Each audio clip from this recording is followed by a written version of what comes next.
Wednesday.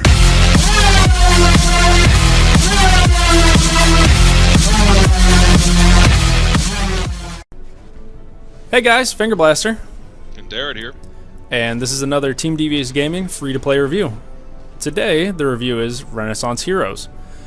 Renaissance Heroes is an online multiplayer first-person shooter set in the beautifully reimagined world of 16th century Renaissance Europe.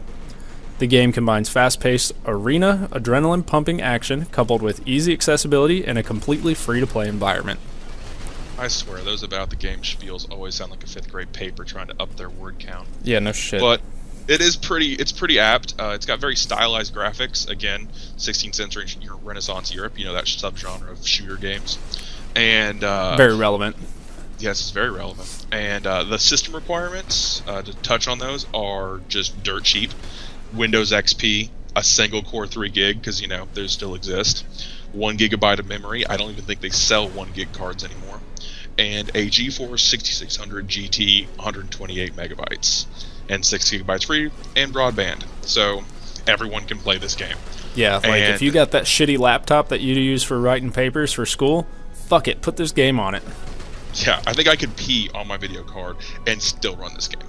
But it's bad. But whereas we're kind of reffing on the system requirements, I don't mean to get into to say that the game doesn't look pretty, because it does look pretty, and it's actually very well put together as far as graphics go.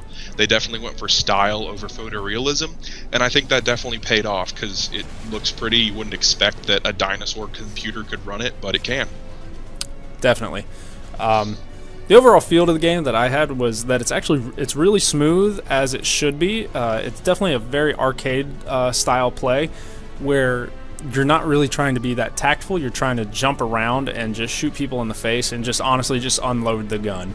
That's what you're doing. It's not as modern as the first-person shooters that you're used to, like Call of Duty and shit like that. But it plays really smooth. It's really fast-paced. It's really up in your shit. So get up in there, shoot people in the face. Ah! Yeah, I definitely, and that definitely is reflected in the game types, because it's got deathmatch, team deathmatch, and dual deathmatch, which is just one-on-one deathmatch. So it's just deathmatch all about, and that's all the only kind of games, and that's kind of what it's made for. It kind of feels like an old-school Unreal tournament. No objectives. Your objective is to put bullets in the face until he stops moving. No capturing flags in this motherfucker. Just shoot him in the face. Who cares about the flag? Shoot! Goddamn it, shoot him! As far as customization in this game, because obviously all free-to-play games are very customizable, you start out with your primary weapon, which is a rifle, as you see here, which you cannot zoom in, so you need your secondary, which is a crossbow, because you can zoom that in, so it's kind of like a sniper in that instance. And then you have a special weapon, which you actually have to activate it by running over the special weapon activation on the map that you're playing. And that's basically a rocket launcher, so make sure you're jumping up in the air and shooting down on people. Don't ever shoot up at people. And the fourth weapon is your battle club, or your melee weapon, whatever one you have equipped.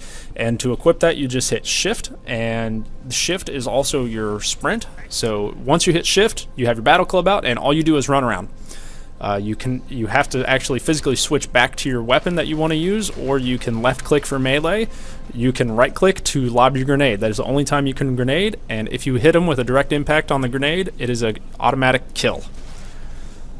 You can go through and you can switch out all the different weapons, obviously, rifles, crossbows, specials, melees. You can switch out your character as far as like doing costumes, the body, the head. You can switch out what different character you're using, and you get different taunts and stuff. Taunts are very big in this game. You also get power-ups that you can put. You have up to 6 power-up slots, and then you have your etc., which is like your XP boost and stuff like that, and your items for weapon tuning. Obviously, weapon tuning is exactly what it sounds like. You go into this map, you see the Teenage Mutant Ninja Turtles up here. You click on the Teenage Mutant Ninja Turtle that has the stats that you would like to increase and decrease, and you hit tune. From there, we'll go into the shop, and we'll explain a little bit of the currency. Yeah, this game definitely has a lot of stuff to buy.